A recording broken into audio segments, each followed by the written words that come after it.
నీ ఐదోతనాన్ని చల్లగా చూడమని దండం పెట్టుకున్నావా? అంతసేపు మొక్కుకున్నావు?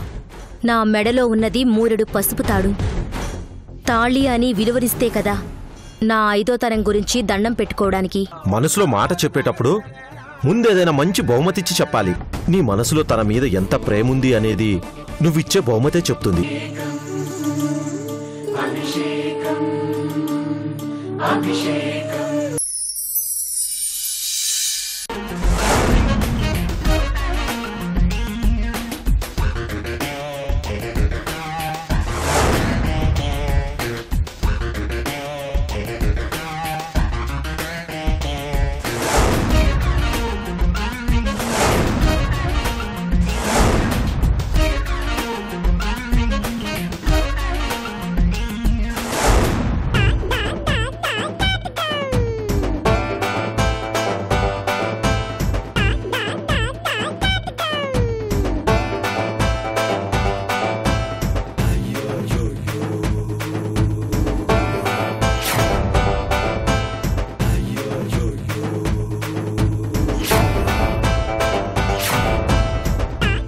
ఏంటది?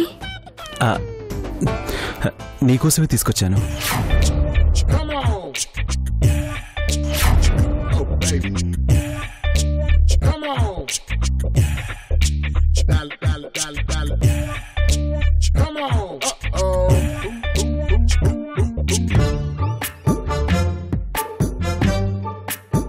ఇవన్నీ నీకోసం నేనే షాపింగ్ చేశాను.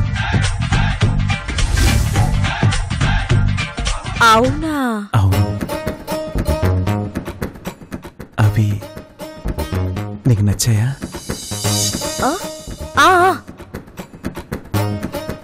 ఆ నెక్లెస్ నీకు బాగుంటుంది.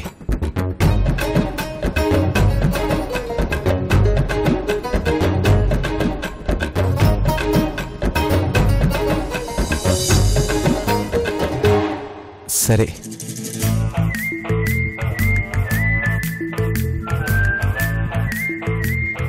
నీతో చాలా మాట్లాడాలనిపిస్తుంది, కానీ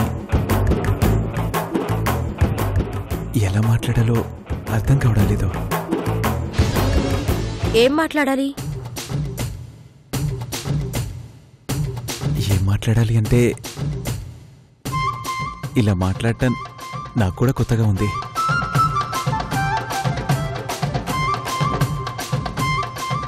మీరు చెప్పాలనుకుంది చెప్పండి. అంటే అది ఆ రోజు నేను నిన్ను పెళ్లి చేసుకుంటాను అంది. నీ జీవితం ఇలా అయిపోయింది, అందరూ దూరమై ఒంటరిగా మిగిలిపోయావన్న సానుభూతితో. ఆ సానుభూతే నిన్న మొన్నటి వరకు ఉంది. కానీ మొదటిసారి గుళ్ళో నువ్వు ఆ పసిపాప పాల విషయంలో మాట్లాడేవే, మీరే పాలు తాగించండి. ఆ క్షణం నుంచి సానుభూతి మరోలా మారింది. మరోలా అంటే? అంటే అది అది అది నేను నిన్ను నిన్ను ప్రేమిస్తున్నాను.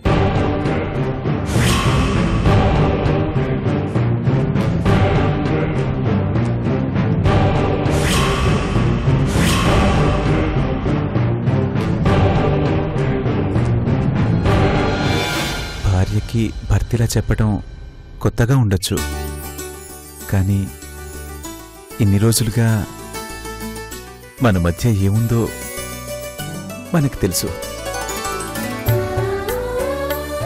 ప్రేమనేది మాత్రం ఇప్పుడు నాలో పుట్టింది. నీకు నా మీద ప్రేముంటే నేనిచ్చిన ఈ చీర కట్టుకుని ఆ నెక్లెస్ పెట్టుకుని నాకు కనిపించు.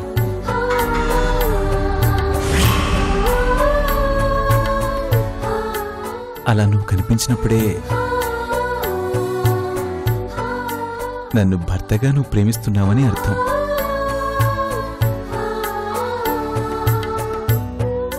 అప్పటి వరకు వెయిట్ చేస్తాను.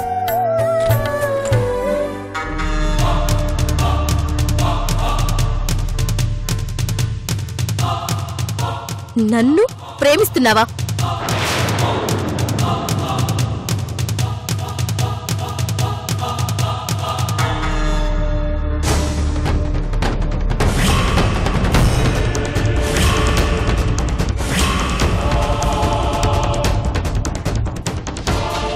కత్తి ఇక్కడే ఉండాలి కదా.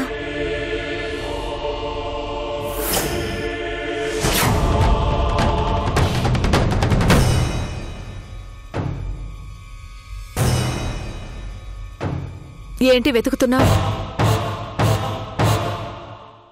ఇక్కడ పెట్టిన కత్తేదమ్మా. ఇప్పుడు దాంతో ఏం పనొచ్చింది? ఏం పనొచ్చిందా? ఆ హరికి ఇన్ని రోజులు నా మీద సానుభూతి ఉందట, ఇప్పుడు ప్రేమ పుట్టిందట. నేను ప్రాణంగా ప్రేమించిన మనిషి ప్రాణం తీసి నన్ను ప్రేమిస్తున్నాను అంటున్నాడు. అందుకే అతనిలో పుట్టిన ప్రేమతో పాటు అతన్ని చంపేస్తాను. ఎంత వెతికినా ఏమీ కనిపించవు. ఏ? హఠాత్తుగా ఇంట్లో ఉన్న ఆయుధాలన్నీ మీ అత్తగారు తీయించి బయట పారేయించింది. ఇలాంటి పరిస్థితి వస్తుందని ముందే ఆ సుభద్ర ఈ పని చేయించినట్లుంది. నువ్వు చెప్పినట్టే ఇంట్లో ఎలాంటి ఆయుధాలు లేకుండా సింహతో తీయించేశాను. మంచి పని చేసావమ్మా. ఇంట్లో అలాంటి వస్తువులుంటే ఎంత ప్రమాదమో ఒకసారి అనుభవించాము. ఇప్పటికైనా అర్థమైందా? నాకసలు అర్థం కావడం లేదే. బయట వాళ్ళు చేసే పనికి ఇంట్లో ఆయుధాలుంటే ఏమవుతుంది? మీకు అర్థం కాందాదే అమ్మా. నేనెందుకు చెప్తున్నానో అర్థం చేసుకో చాలు. కారణం ఏదైనా కానీ ఇంట్లో అలాంటి వస్తువులు ఉండడం మంచిది కాదు. అందుకే తీయించేయమన్నాను. తీయించేసావు కదా, సగం సమస్య తీరిపోయింది. ఇక దాని గురించి నువ్వు వదిలేసే. నీ భయమేంటో నువ్వేంటో నాకస్సలు అర్థం కావడం లేదు. వంటింట్లో కత్తులతో సహా మొత్తం తీయించి పారేయమన్నావు. ఎందుకంటే అన్నయ్యకు ప్రమాదం అంటావు. బయట నుంచి ప్రమాదం వచ్చేటప్పుడు ఇంట్లో ఆయుధాలుంటే ఏమవుతుంది అంటే దానికి సమాధానం చెప్పవు. శత్రువులు ఇంట్లోనే ఉన్నారమ్మా, అది మీకు చెప్పలేను. చెప్తే నువ్వు తట్టుకోలేవు. సర్లే, ఏదడిగినా ఇదిగో ఇలా మౌనంగా నిలబడతావు. అవతల చాలా పనులున్నాయి. ఆ రోజు శోభనం జరిపిద్దామంటే కుదరలేదు. ఈ రోజు దానికి ఏర్పాట్లు చేయిస్తున్నాను. ఈ రోజు మీ అన్నయ్యకి వదినికి శోభనం అమ్మా. వద్దమ్మా. వద్దంటే ఆ రోజు జరిపిద్దామంటే అలా జరిగింది. ఎప్పటికైనా జరిపించాలి కదా. ఇలా ఎన్ని రోజులు వాయిదాలు వేసుకుంటూ వస్తాం? అమ్మా, ఆ రోజు వద్దు వద్దు అంటే పెళ్లి చేశారు. శోభను వద్దంటే ఏర్పాట్లు చేశారు. ఏం జరిగిందో చూశారు కదా. అన్నయ్య ఈ గండ నుంచి బయటపడే వరకు ఇలాంటివేవి వద్దమ్మా. కొద్ది రోజులు ఆగండి. అలాగని కాదే. పెళ్లి జరిగి ఇన్ని రోజులైనా శోభనం జరగలేదని నలుగురు అడిగితే వాళ్ళకేం సమాధానం చెప్పాలి? ఎవరు అడుగుతారమ్మా? సమస్య వస్తే బాధపడేది మనం, వాళ్ళు కాదు కదా. ఈ శోభనం ఇప్పుడప్పుడే వద్దు. అన్నయ్యకి ఆ గండం తప్పాక, ఇప్పుడప్పుడే ఎలాంటి ప్రమాదం లేదని తెలిసాక మంచి ముహూర్తం చూసి శోభనం జరిపిద్దాం. నీ ఇష్ట ప్రకారం ఎప్పుడు పడితే అప్పుడు ఏర్పాట్లు చేసేసి అన్నయ్య ప్రాణాల మీదకి ప్రమాదం తేవద్దు. ఇలా ఎన్ని రోజులమ్మా? ఎన్ని రోజులని వాళ్ళిద్దరిని ఇలా దూరంగా ఉంచుతాం? అన్నయ్యకి ఎలాంటి ప్రమాదం లేదని నేను నమ్మే వరకు, అన్నయ్యకి బయట నుంచి ప్రమాదం రాదని నాకు నమ్మకం కలిగే వరకు, అప్పటి వరకు ఇంట్లో ఎలాంటి కార్యక్రమాలు జరగకూడదు. కాదని ఒకసారి చేశారు, అన్నయ్యని బాధ పెట్టారు, మీరు బాధపడ్డారు. మళ్ళీ అలాంటి పరిస్థితి తీసుకురావద్దని చెప్తున్నాను. అవతల ఏర్పాట్లన్నీ చేయమని చెప్పాను కదే. చేస్తే ఆపే. 100 రూపాయల పువ్వుల గురించి 500 స్వీట్ల గురించి ఆలోచించొద్దు. ఈ శోభన మాత్రం జరగడానికి వీల్లేదు. సరే, నువ్వింతగా చెప్తున్నావు కదా, అలాగే చేస్తాను. నువ్వెళ్ళు.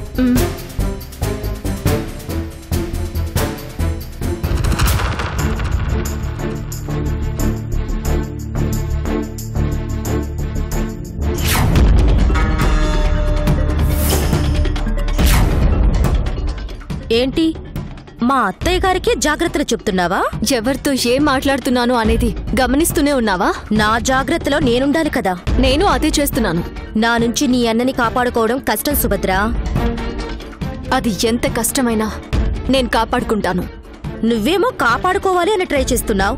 మీ అన్నయ్యేమో తన ప్రాణాలు నేరుగా తెచ్చి నా చేతిలో పెట్టాడు. ఏంటి, అర్థం కాలేదా?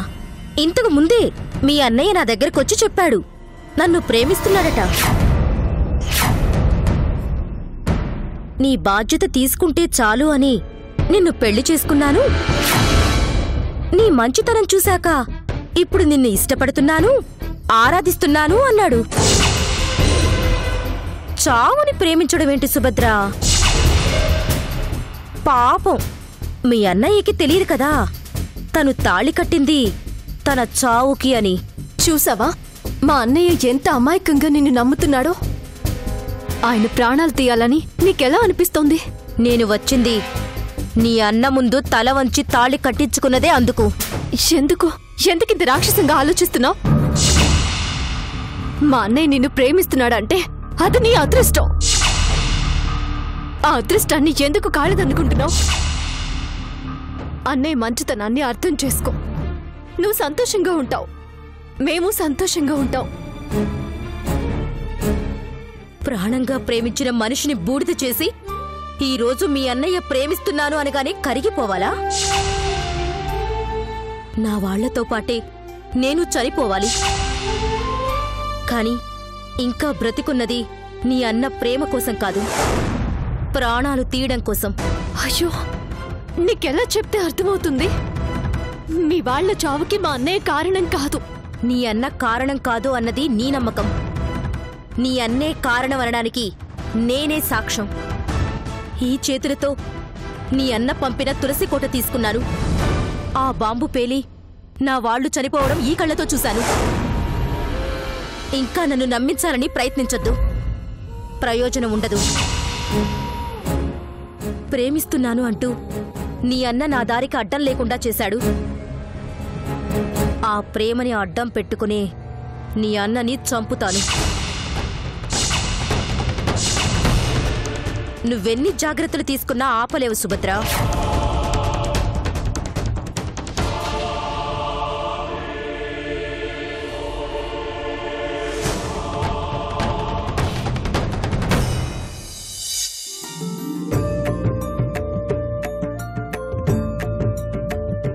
అమ్మా శిరీష, ఏంటత్తయ్యా?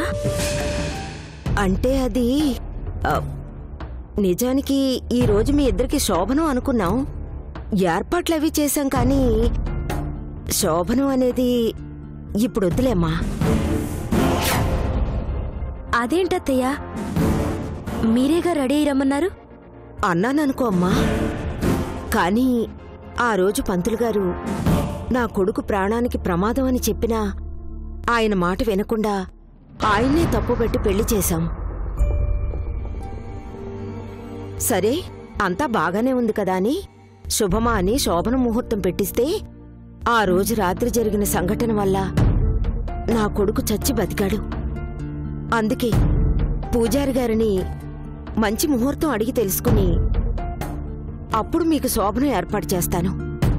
అప్పటి వరకు దీన్ని వాయిదా వేద్దాం అనుకుంటున్నాను. ఏంటి, ఇంతలోనే ఇలా మారిపోయిందేంటి? పెళ్ళయిన తర్వాత నిన్నిలా ఇబ్బంది పెట్టడం నాకు బాధగానే ఉందమ్మా. కానీ ఏం చేస్తాం? నీ భర్త మంచి కోసం, నీకోసమేగా. అర్థం చేసుకో. ఏంటమ్మా? ఏం లేదురా, ఈరోజు మీకు శోభనం అనుకున్నాం, కానీ దాన్ని కొన్ని రోజులు వాయిదా వేస్తున్నాం. అదేంటమ్మా, అన్ని ఏర్పాట్లు చేసి ఇప్పుడు వాయిదా వేయడానికి కారణమేంటి? కారణం అంటూ ఏముందిరా? ఆ రోజు శోభనం అనుకుంటే అలా జరిగిపోయింది. మళ్ళీ నేను ప్రాణాలతో చూస్తానని అనుకోలేదు.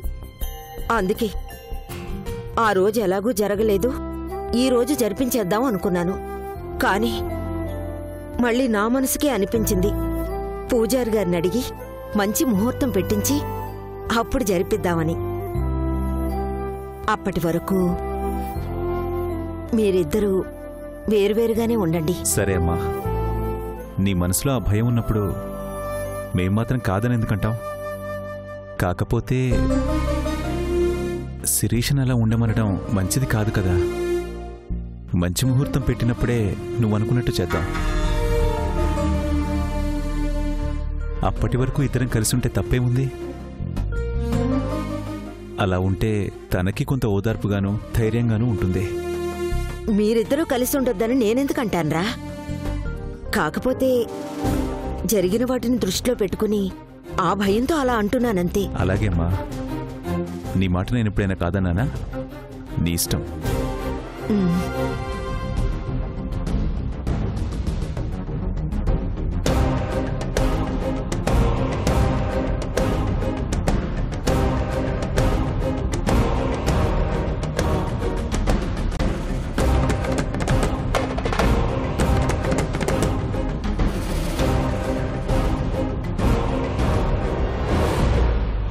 ముహూర్తం పెట్టినంత మాత్రాన శోభనం జరగదని అమ్మకు తెలియదు కదా శిరీష. ఆ రోజు చెప్పిందే ఈరోజు చెప్తున్నాను. ఇది అనుకోకుండా జరిగిన పెళ్లి, అనుకోకుండా ఏర్పడిన బంధం.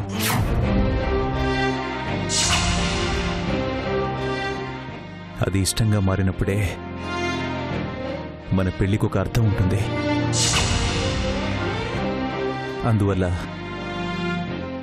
నీ మనసులో నా మీద ఎప్పుడు ప్రేమ పుడుతుందో ఆ రోజే ఈ గది మనదవుతుంది. అప్పటి వరకు ఒకే గదిలో ఉన్నా వేరువేరుగా ఉంటాం. నీ మనసులో నా మీద ప్రేమ కలిగే ఆ రోజు కోసం ఎదురు చూస్తూ ఉంటాను. Good night Sirisha.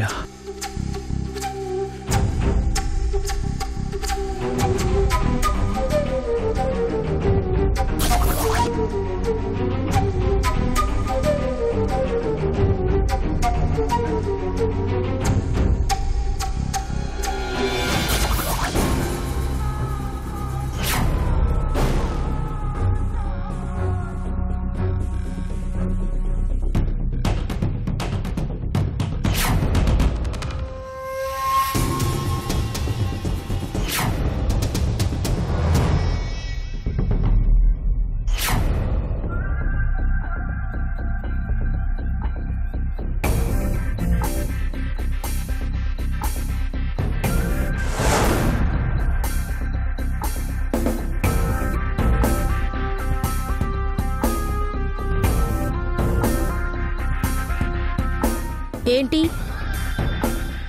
ఏం చేస్తున్నావు శిరీష? వచ్చిన విషయం మర్చిపోయావా? పెళ్ళయింది, అత్తారిళ్ళు, భర్త, అతని ప్రేమ, తర్వాత కాపురం, తర్వాత పిల్లలు. అంటే అతని వల్ల నీకు జరిగిన నష్టాన్ని, అతని వల్ల కోల్పోయిన నీ వాళ్ళని మర్చిపోయావా? లేదు, నేను మర్చిపోలేదు.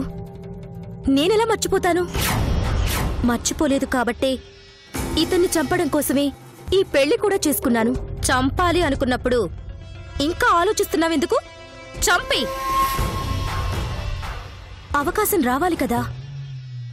అవకాశం రాదు, కల్పించుకోవాలి.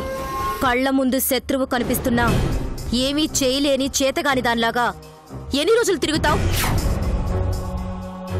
రోజులు గడిచే కొద్దీ మనిషిలో బలం తగ్గినట్టే నీ మనసులో ఉన్న పగ కూడా తగ్గిపోతుంది. అందుకే పగ తీర్చుకోవడానికి ఆలోచించకూడదు. పగ తీర్చుకోవాలని నాకు ఉంది. చేసిన ప్రతి ప్రయత్నం ఫెయిల్ అవుతోంది. దానికి నేనేం చెయ్యాలి? చంపాలన్నదే నీ లక్ష్యమైనప్పుడు, చంపాల్సిన వ్యక్తి నీ ఎదురుగా ఉన్నప్పుడు చంపడానికి 100 దారులుంటాయి. ఏ దారిలో నువ్వు వెళ్తావన్నది నీ చేతిలోనే ఉంది. ఇంత ఏకాంతంగా నీ కళ్ళెదురుగా నీకు కావలసిన మనిషున్నాడు. అయినా నువ్వు అతన్ని వదిలేసి ఆలోచిస్తున్నావంటే మెడలో తాళి పడగానే భర్త అన్న అభిమానము అడ్డుపడుతోందా? నిన్ను ప్రేమిస్తున్నాను అని అతను చెప్పగానే ఆ ప్రేమ నీ ఆవేశాన్ని అదుపు చేస్తోందా? నో, లేదు. ఇతని ప్రేమ నాకెందుకు? అయినా నా వాళ్ల ప్రాణాలు తీసిన ఇతన్ని ఎలా ప్రేమిస్తాను? మరి తీయడానికి ఆలోచిస్తావే, తీసేయ్. తీస్తాను, నేను తీస్తాను, నేను తీస్తాను.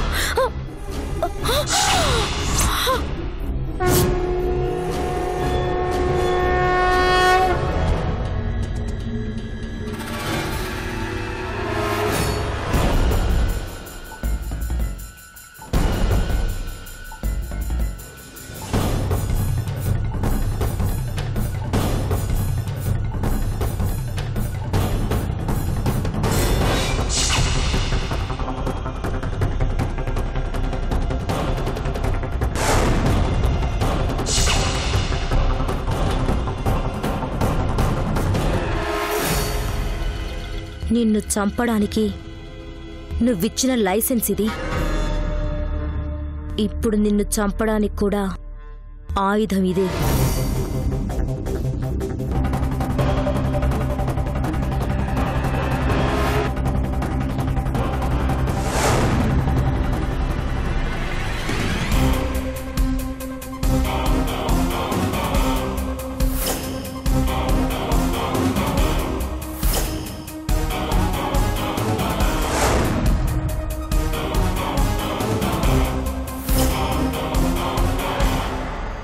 చచ్చాడు, చంపేశాను, చంపేశాను, చంపేశాను, నేను చంపేశాను, నేను చంపేశాను.